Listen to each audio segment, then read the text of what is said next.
All right, welcome back to the channel, everyone. So today, Tim Welch was on Ariel Helwani's podcast, and they talked obviously a lot about Sean O'Malley, and there was two good points that I heard.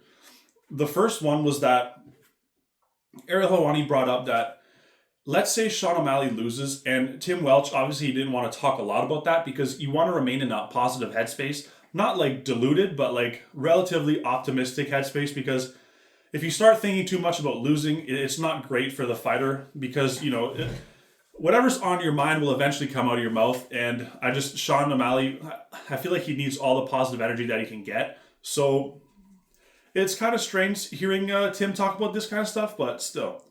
Ariel's like, okay, let's say you lose, that would be twice to the champion. And generally speaking, if you lose one time, it is what it is. Like you can do one or two fights, build yourself back up to fight them again.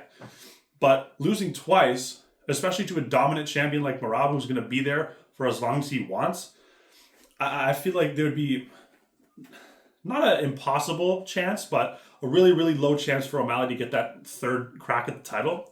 And not only that, they also brought up another good point where Tim Welch was saying that Sean O'Malley's 5'11", and the weight cuts are really, really, really difficult, and rightfully so. Like, as much as Sean O'Malley, he's frail, so it's probably easier to take off a lot of the muscle mass and the weight for the weight cut.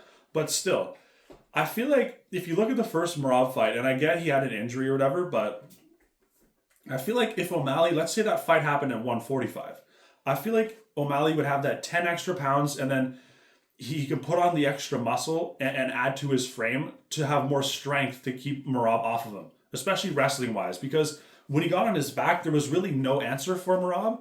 Well, from O'Malley to Merab. And I don't say it's hard to watch, but it was just very frustrating as an O'Malley fan seeing him on the ground like that. And it's just, he didn't really look like he had much to offer on the back. And I feel like, let's say he had that 10 extra pounds that he didn't have to cut, more muscle, he could not easily, but like have a lot better time getting Merab off of him, and especially like having a lesser weight cut. Obviously, he'll have more power to his punches, and that's the thing. I feel like O'Malley, he's one of those fighters where his power will translate up a weight class. For example, like Ilya Taporia, you know what I mean? Like they can both knock people out cold in their weight classes. Have them an extra allowance of 10 pounds. I mean, it'll be a no-brainer. They may not be as devastating as before, but they'll still be able to crack to the point where you can get easily a TKO. Maybe not a walk-off knockout, but 100% TKO easily. And I think O'Malley, it would be a very smart decision, win or lose, to go up to 145. Because let's say, for example, he wins, right? He can go defend against Corey Sandhagen for sure. But I don't know how much longer O'Malley really wants to do his 135 weight cut, because I get he's cutting off all these, degenerate habits like weed, smoking, and like social media and all that. So he's the most dialed in he's ever been. But at the same time, it's just, I feel like you're wasting a lot of your time dedicating, because Tim Welch said, like, he's literally writing down everything he eats, like, meticulously. And I feel like obviously you still have to have the same discipline going up a weight class, but I feel like you can focus a lot more on just strength building and technique, as opposed to just having to cut back so many calories, so much energy to get to the weight class. And I feel like O'Malley, he may not become champion in 145 because he's not going to be a huge 45er. He'd be probably like an average size 45er, because 5'11", it's like, that's the thing. You've seen like 6 foot guys, 6'1" guys in 145, but they're kind of rare. So he will be in the upper echelon of the size wise in 145. But yeah, I don't know how he'll fare against Volk. It'd be a lot more close nowadays because of all the damage Volk's taken. That's if Volk keeps the belt, but yeah, no. Tim Welch said like there's a lot of decent matchups left in 35, so obviously O'Malley can stay there as long as he can make the weight, but I feel like logistically he should probably think about moving up. And I think Tim was saying that like it would probably take like 7 months or so to build on like 2 or 3 or 3 or 4 pounds of muscle, and I feel like that would do O'Malley good in the long run, because weight cutting is a very dangerous part of the sport, and a lot of people complain about it. And not to say O'Malley's chinny, because he's never been knocked out, obviously, but each time he cuts back all that weight, there's a higher and higher chance that he can. And obviously it's going to affect his cardio as well. And making 45 won't be like an easy like walk in the park, but I feel like he'll have a lot better performances at 45 than he will at 55. That's just my opinion. I don't know O'Malley personally. I don't know all the ins and outs of his all the numbers in his camp, but that's just my opinion. I think it would be really smart, and a lot of people have been saying. I think like Chael Sonnen and a lot of other people have been suggesting that he should do that. And if you look at Aljamain, like Aljamain's even shorter than O'Malley, but like obviously I think he's more heavy set in his muscle. And he did really well, especially against Evloev. Like a lot of people were writing him off against Evloev, and he held his own, man. So if O'Malley can do that as well, like he can dance with the best strikers up there for sure. But yeah, I guess we'll wait and see. And coming next week, not this weekend, next weekend, the O'Malley Merab. But yeah, and then next in the news, I seen that apparently in Guadalajara they wanted to have the UFC Noche, and I looked it up. And I guess UFC Noche, it's for Mexican Independence Day.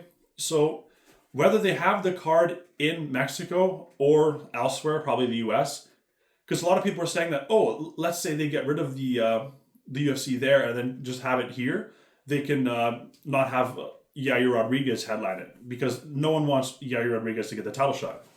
Now, I agreed at first, but I was like, okay, just because they move it, because a lot of these venues or events that booked the venue are pulling out, like that were booked, I'd say like 2 or 3 weeks ahead of the UFC Noche. So it's looking like the UFC is probably going to have to move it. And I heard rumors that they might bring it to the UFC, not Apex, but Las Vegas.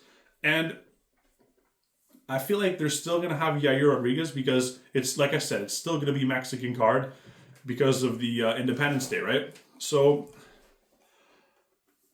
it's very unlikely, and that's the thing. It's not confirmed that it's Yair, but like all signs are pointing towards it. Everyone's talking about it like it's happening.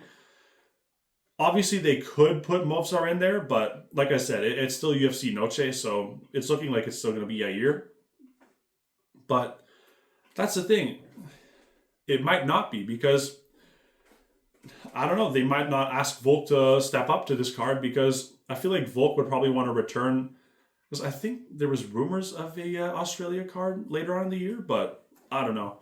I feel like Volk's more of a company man, and I feel like he'll still be like, yeah, sure, if they want to give it to him, by all means. Because I think Volk was saying that he's real friendly with Yair. And as unfortunate as it is, I feel like Movsar is already booked with his next opponent, and I feel like obviously I reported earlier, it was rumored for Aaron Pico. So I feel like even if they wanted to change, I doubt they would. Especially since I don't think the UFC hates Movsar. I just think that even Ilia Topuria, like, he needs at least one finish. He needs one finish because I've seen a lot of people were saying that it's like a lot of these casuals have no clue who Movsar is. Because as much as a knockout is so much easier to promote, just seeing someone like submit, like Oliveira's a submission artist. And, obviously he's been a lot striking heavy recently in his career. I feel like just getting Movsar to submit these guys because he's so dominant on the ground will do him it'll do him a big favor, especially with the casual fans, because as much as it is a sport and Movsar should definitely be getting his title shot before Yair, the UFC definitely sees Yair as a probably more entertaining dance partner for Volkanovski fight-wise because Yair's not going to bring it to the ground. And if anything, it'll be if Volk initiates it to the ground, by all means he could, because I believe he submitted him. Like he rocked him and then he brought him to the ground. Or no, he didn't submit him. He TKO'd him. But still, he uses wrestling in the finishing sequence. And I feel like Volkanovski obviously can do it again. But I feel like primarily it's going to be a striking match. And that's what the UFC likes to see. And especially since they're trying to get a lot of newer fans to the sport, I feel like it'll be a lot easier to promote to like the casuals. Because if they just say, oh, it's just going to be a wrestling match, then I feel like it'll be a lot more difficult. But it is what it is. Like I said, I still think it's going to be Yair, unfortunately, but you never know. The UFC could change their plans, and nothing's set in stone yet. So, yeah, I guess we'll see how it goes. But, yeah, it's not looking like it's going to be in Guadalajara. So, I mean, I'm sure a lot of people in Mexico are going to be upset by that, but still, I feel like I'm pretty sure Las Vegas is like close to the southern border, so I don't think it'd be a huge deal to get them over there. But obviously, it would be a lot better to have the UFC Independence Day card in home soil. But it is what it is. And yeah, like and subscribe, and see you guys on the next one.